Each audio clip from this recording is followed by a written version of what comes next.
Assalamualaikum dan selamat sejahtera kepada rakan-rakan dan juga Dr. Osman.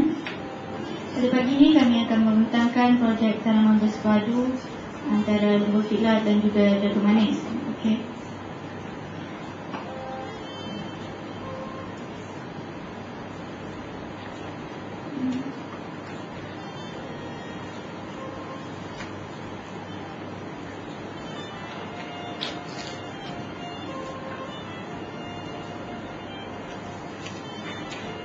Sekarang kita akan lihat kepada satu organisasi syarikat kami.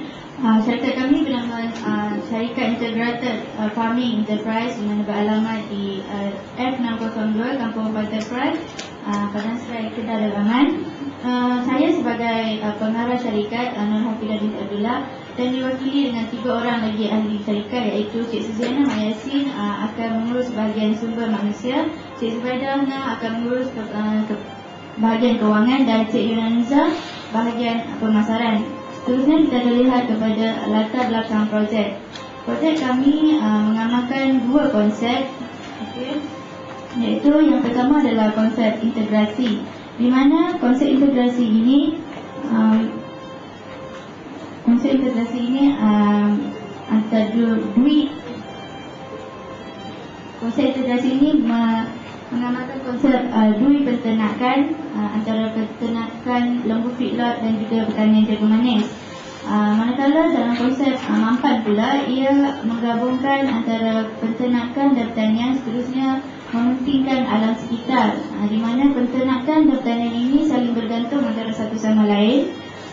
Ia memberi kesan yang baik kepada kedua-dua aktiviti ini. Dalam aktiviti pertanian, di mana sisa pertanian itu akan seperti batang jagung manis akan diracik halus-halus dan ditapai dengan molas ataupun gula merah untuk dijadikan salis untuk diberi kepada peternakan lembu feedlot. Dan sebagai gantinya, peternakan lembu feedlot ini, tinja lembu tersebut akan dijadikan bahan kompos organik dan diberikan kepada tanaman pertanian jagung manis untuk menghasilkan tanaman jagung yang berkualiti.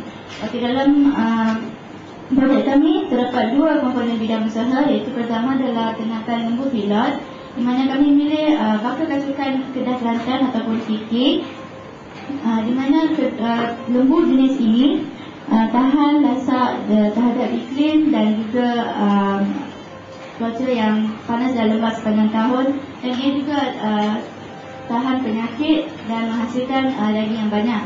Manakala tanaman jagung manis pula kami memilih bakal emas madu. Okey, seterusnya lokasi projek. Projek kami terletak di Kampung Pantai Perai seperti yang saya terangkan alamat di awal tadi, dan ia sejauh 10 km dari Bandar Sungai Petani, dan ia mempunyai kawasan seluas 2 hektar dan dibahagi kepada 2 bahagian, iaitu satu untuk ternakan lembu feedlot dan satu adalah tanaman jagung manis. Projek kami ini berdekatan dengan sungai dan ia memberi faedah kepada kami dari segi sumber air semula jadi. Okey, seterusnya ini adalah lokasi dan pelan projek kami.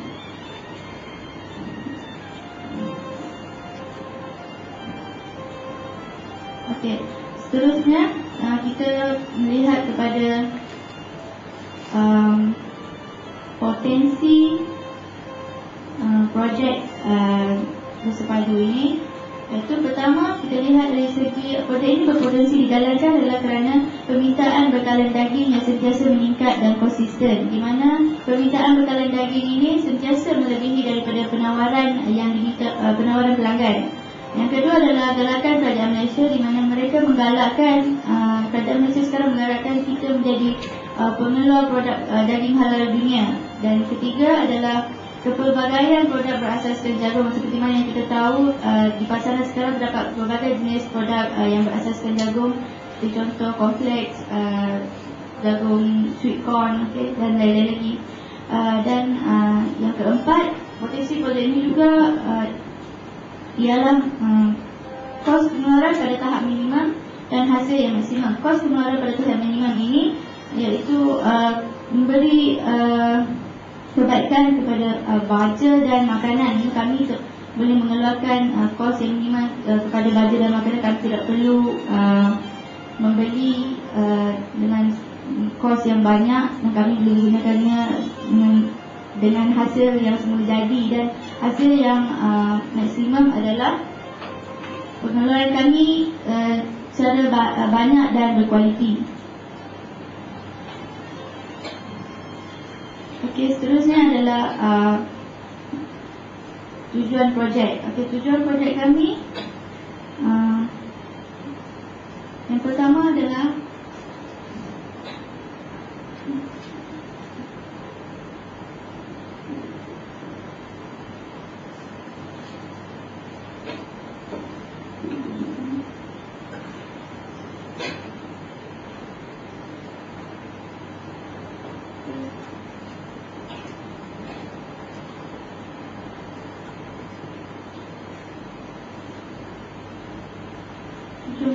tujuan projek kami memenuhi bekalan daging dan permintaan jagung di pasaran tempatan. Seterusnya melaksanakan pertanian berbentuk integrasi dan mengusahakan tanah yang terbiar, di mana kami menggunakan sepenuhnya tanah yang terbiar, dan seterusnya menyahut seruan kerajaan menjadi produk pengelola bekalan daging halal sedunia dan menyediakan peluang pekerjaan kepada penduduk setempat di sekitar projek kami. Matlamat projek kami ada dua, terbagi kepada dua, iaitu matlamat jangka panjang dan pendek. Matlamat jangka pendek, kami ingin menguasai pasaran di kawasan utara seperti Pulau Pinang, Kedah, Perlis dan Perak Utara. Seterusnya menjadi prinsip pertanian integrasi negeri. Manakala matlamat jangka panjang, kami ingin jadi pembekal produk tani produktif dan inovatif dan menembusi pasaran antarabangsa daging halal dan memiliki pusat penjualan daging halal sendiri, sama ada dalam pasaran tempatan dan juga pasaran antarabangsa. Okey, seterusnya adalah faedah projek. Melalui faedah projek ini, ia memberi dua kesan faedah kepada kami, iaitu dari segi impak sosioekonomi. Ia memberi peluang pekerjaan kepada penduduk di sekeliling dan memenuhi permintaan bekalan daging yang sentiasa meningkat, dan ia membantu memperkembangkan ekonomi negara. Dari segi syarikat, ia memberi keuntungan yang maksimum kepada syarikat kami. Seterusnya saya akan menerangkan pengetahuan ini kepada Cik Zubaidana. Dari segi pelaburan dan kewangan, kami memperolehi sumber daripada Bank Pertanian, iaitu melalui skim 3F, Food for Fund. Pinjaman kami adalah sebanyak 250,000, iaitu mempunyai faedah 3.75%, dan pinjaman bayar balik adalah selama 8 tahun. Perbelanjaan keseluruhan yang merangkumi kos lembu dan jagung ini, kos tetap kedua-dua jenis ini adalah sebanyak 81,772, dan kos berulang untuk 3 bulan yang pertama adalah 157,320. Jumlah keseluruhan untuk kedua kos tetap dan berulang ini adalah sebanyak RM239,93. Manakala kami menggunakan wang pinjaman untuk 3 bulan pertama untuk bayar balik pinjaman yang telah kami buat. Oleh itu, kos keseluruhan untuk 3 bulan yang pertama perbelanjaan adalah RM248,280.50. Berdasarkan hasil pendapatan pula, kami telah membuat anggaran aliran tunai selama 8 tahun, dan jumlah hasil keluarga sebulan adalah sebanyak RM55,778,50. Kami agak beruntung kerana pada 6 bulan pertama kami memperolehi 2 hasil, iaitu pada 3 bulan yang pertama kami memperolehi hasil tanaman jagung, dan pada bulan ke-6 kami memperolehi hasil ternakan lembu. Bila ini kami boleh dapat menampung sedikit sebanyak kos perbelanjaan untuk stok yang seterusnya. Dari segi pulangan balik modal, projek kami telah menunjukkan aliran yang positif bermula pada tahun yang kedua, di mana unjuran aliran tunai menunjukkan kurangan kelebihan terkumpul yang positif. Oleh itu, projek kami telah menunjukkan daya maju yang baik, iaitu dengan jumlah hasil bersih sebanyak RM15,897.31 sebulan. Ini bermakna projek integrasi antara lembu dan jagung ini adalah berpotensi untuk maju dan berkembang pada masa akan datang.